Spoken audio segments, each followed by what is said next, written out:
దీనికి 3 పేర్లు ఉన్నాయి. స్వర్గ ఏకాదశి, వైకుంఠ ఏకాదశి, ముక్కోటి ఏకాదశి. స్వర్గ ఏకాదశి అని దీన్ని ఎందుకు పిలుస్తారయ్యా అంటే, ఈ దక్షిణాయనంలో పుణ్యాత్ములు చాలామంది పోయి ఉంటారు కదా, వాళ్ళు ఎంత పుణ్యాత్ములైనా ఎంత పుణ్యం చేసుకున్నా వాళ్ళు విష్ణుమూర్తిని దర్శనం చేసుకోవాలి అంటే ఆ దక్షిణాయనం 6 నెలలుగా అయితే ఎప్పుడు పోయినా ఈ రోజు దాకా అంటే వైకుంఠ ఏకాదశి రోజు దాకా వైకుంఠంలో పడిగాపులు కాస్తూ ఎదురు చూడాల్సిందే. ఈ వైకుంఠ ఏకాదశి రోజు అక్కడ ద్వారం తెరుస్తారు ఉత్తరంలో. ఆ ద్వారం నుంచి ఈ పుణ్యాత్ములందరూ వెళ్ళి శ్రీమన్నారాయణుడి యొక్క దర్శనం చేసుకుంటారు.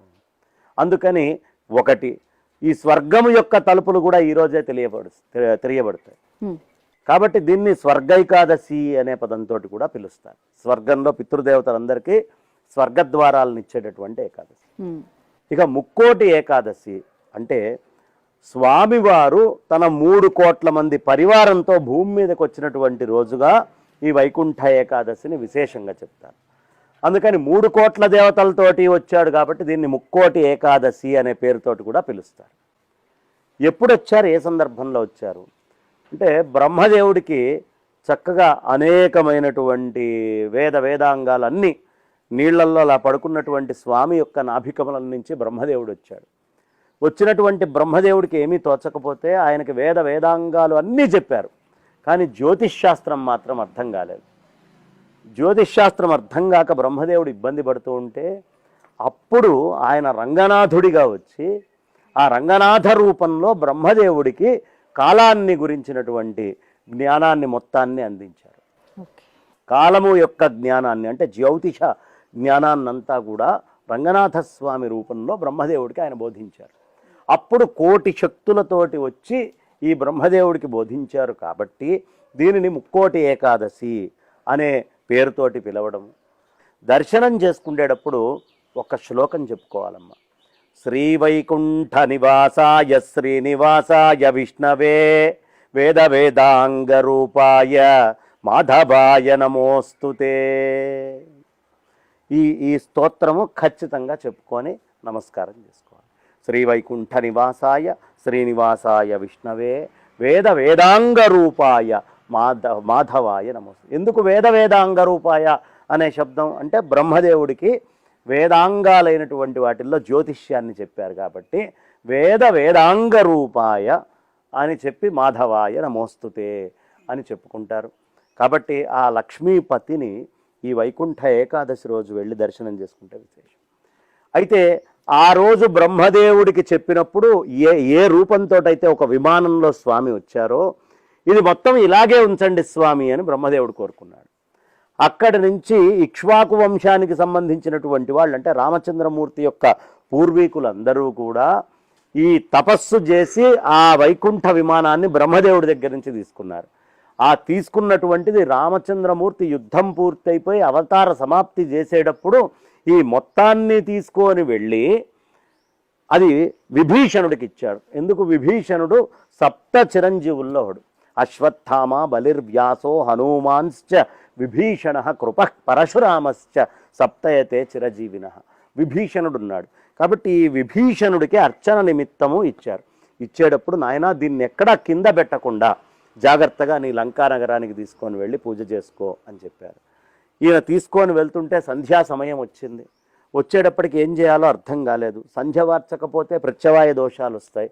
అక్కడే ఓ బ్రహ్మచారి రూపంలో కనిపించిన పిల్లవాడికి నాయన నేను సంధ్య వార్చుకొని ఇంత సమయంలో వస్తా అప్పటిదాకా పట్టుకోరా అని ఈ విమానాన్ని చేతిలో పెట్టాడు. పెట్టి ఆయన చెప్పాడు, నేను మోయలేనప్పుడు 3 సార్లు పెద్దగా అరుస్తాను, అప్పుడు నువ్వు వచ్చి నీ విమానాన్ని నువ్వు తీసుకో అని. ఈ వచ్చినటువంటి వాడెవరు? వినాయకుడు. ఈ వినాయకుడికి ఈ దేశ సంపద కానీ ఈ ఆధ్యాత్మిక వైభవం ఇంకెక్కడికి పోవడం ఆయనకి ఇష్టం ఉండదు. అది ఇక్కడే ఉండాలి అనే ఉద్దేశ్యం. కాబట్టి ఆయన ఏం చేశాడయ్యా అంటే ఏమీ తెలియనట్టుగా బ్రహ్మచారి రూపంలో వచ్చి దాన్ని తీసుకొని నేను సంధ్యావందనానికి వెళ్ళంగానే పెద్దగా 3 సార్లు అరిచి కింద పెట్టేశాడు. అది చాలా ఎత్తైన ప్రాకారాలతో వైకుంఠంలో ఎలా ఉంటుందో ఆ స్థాయిలో పెద్ద క్షేత్రం కింద మనకు కనిపిస్తుంది. ఇప్పటికైనా మనం శ్రీరంగపురం వెళ్తే రంగనాథస్వామి వారు ఎంత వైభవంగా ఉంటారయ్యా అంటే ట్రిచ్చి దగ్గర అద్భుతంగా ఉంటాడమ్మా. రంగడే అంత బాగుంటాడు. ఆ స్వామివారి యొక్క అక్కడ విగ్రహం ఉంది. పెట్టేటప్పటికి వెంటబడి ఉరుక్కుంటూ వెళ్ళాడట ఆ బ్రహ్మచారిని కొట్టడానికి తలకాయ మీద. ఈయన కూడా ఉరుక్కుంటూ వెళ్ళిపోయాడు. ఇప్పటికీ శ్రీరంగం నుంచి మనం 8 కిలోమీటర్ల దూరం గనక వెళ్తే ఆ 8 కిలోమీటర్ల దూరములో రాక్ ఫోర్ట్ అనే కొండ ఉంటుంది. ఆ కొండ మీద వినాయకుడు ఉంటాడు. ఆ కొండ మీద దాకా ఈ వినాయకుడు ఉరుక్కుంటూ వెళ్తే అక్కడికి వెళ్ళి ఒక్క మొట్టికాయ మొట్టాడట నెత్తి మీద ఇట్లా విభీషణుడు. ఇప్పటికీ ఆ విగ్రహానికి ఆ మొట్టికాయ ఉంటుందమ్మా. ఇప్పుడు ఈ రోజుకి కనిపిస్తుంది. కాబట్టి ఆ ఒక్క మొట్టికాయ మొట్టేటప్పటికీ చక్కగా ఆయన విఘ్నేశ్వర రూపంలో కనిపిస్తే క్షమించమని దండం పెట్టి మళ్ళీ రంగనాథుడిది లేపుకొని తీసుకువెళ్దాం అనుకుంటాడు. అందుకనే వినాయకుడి దగ్గరికి వెళ్ళినప్పుడు ఇట్లా కొట్టుకుంటారు. ఈ కొట్టుకుండేది ఆ కథ గుర్తు చేయడానికి. అప్పుడు వెంటనే రంగనాథుడి దగ్గరికి వెళ్తాడు. ఎంత ప్రయత్నించినా రాకపోగా ఇంకా పెద్దదైపోతూ ఉంటుంది. ఇక ఏం చేయాలో అర్థం కాకపోతే అప్పుడు స్వామి అనుగ్రహించి, నేను రానయ్యా, నువ్వు ఒక్కసారి పెట్టావంటే ఇక్కడ నేను ప్రతిష్ఠితమే, కానీ నేను దక్షిణం దిక్కు నీ లంక వైపు చూస్తూ ఉంటాను, నిన్ను అనుగ్రహిస్తూ ఉంటాను అని చెప్పి లంక వైపుకి తిరిగి ఆయన అనుగ్రహిస్తారు. అదే శ్రీరంగం. ఆ రంగనాథుడు ఆ విల్లుపుత్తూరులో ఆ విష్ణువు అనేటటువంటి ఆయన బ్రాహ్మడికి ఒక కుమార్తె దొరికింది. ఆ కుమార్తె చక్కగా పెద్దదైంది. అయిన తర్వాత స్వామివారి యొక్క భక్తురాలై రోజుకొక పాసురం చెప్పి ఒక దండ తీసుకొని వెళ్ళి అలా స్వామివారికి అర్పిస్తూ ఉండేది. ఆయన చెప్పారు, మీకు సమస్తమైనటువంటి భోగాలని నేను అనుగ్రహిస్తాను, మీరందరూ కూడా ఆ 30వ రోజు పాసురం కాగానే నా దగ్గరకు వచ్చేయన్నారు. ఆ తల్లికి అన్ని భోగాలని అనుభవించారు కాబట్టి దాన్ని భోగి అంటారు. భోగి రోజు, సంక్రాంతి ముందు భోగి అని మనం చెప్పుకుంటాం కదా. ఆ భోగి అనేటటువంటి కథకి కూడా ఈయనే కారణం. ఈ భోగి కథలు చెప్పుకునేటప్పుడు, భోగి విషయం చెప్పుకునేటప్పుడు మనం దీని విషయాలు చెప్పుకుందామమ్మా. అట్లా ఈ వైకుంఠ ఏకాదశి అనేటటువంటిది ఉత్తర ద్వార దర్శనానికి, స్వామి యొక్క అనుగ్రహం పరిపూర్ణంగా పొందడానికి, ఆ రంగనాథస్వామి వారి యొక్క ఆ పరిపూర్ణ అనుగ్రహం పొందాలి అంటే మహత్తరమైనటువంటి రోజు. ఈ రోజున ఎవరు శ్రద్ధగా క్షేత్రానికి వెళ్తారో వాళ్ళు వైకుంఠంలో అక్కడ ఉండడానికి సాలోక్య ముక్తి అనేటటువంటిది పొందుతారు అని పేరు. సూపర్గా చెప్పారు గురూజీ. నమస్తే.